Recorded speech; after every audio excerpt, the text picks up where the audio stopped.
Hello SSS members and pensioners, it's me Angel. Welcome sa aking YouTube channel. Sa video na ito pag-uusapan po natin, bakit nga ba hindi kasali sa increase ngayong September 2025 ang mga pensyonado or may date of contingency with SSS mula September 1, 2025 hanggang August 31, 2026.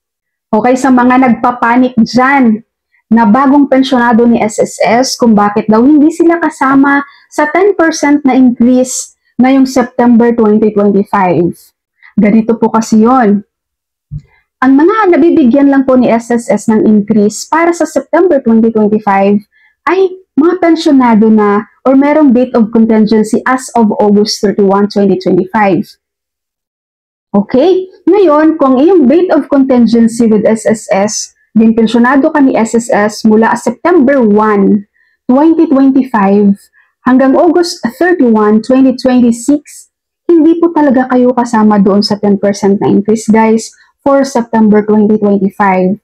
Mararamdaman nyo lang po, makakasama po kayo sa increase ng 10% with SSS on September 2026.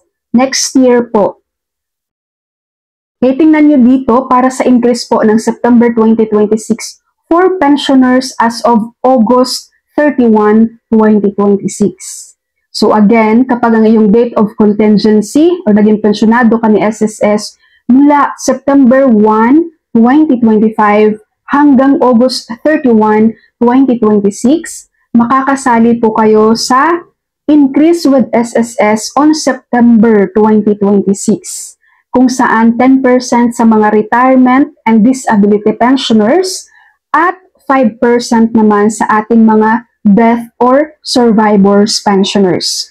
Malinaw po, bali mararanasan nyo ang 10% on September 2026 tapos madadagdagan na naman ng 10% on September 2027. Hindi lang kayo kasali ngayong September 2025 na increase.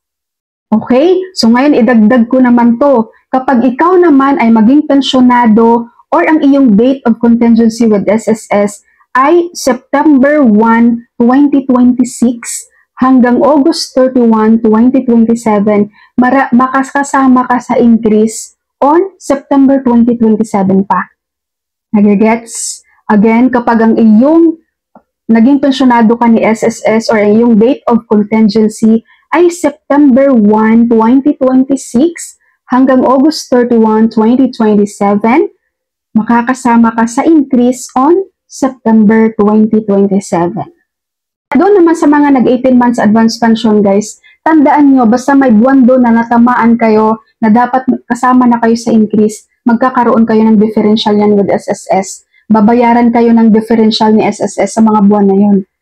Alright, SSS members and pensioners, that's all for my video for today. Thank you so much for watching everyone. God bless you all.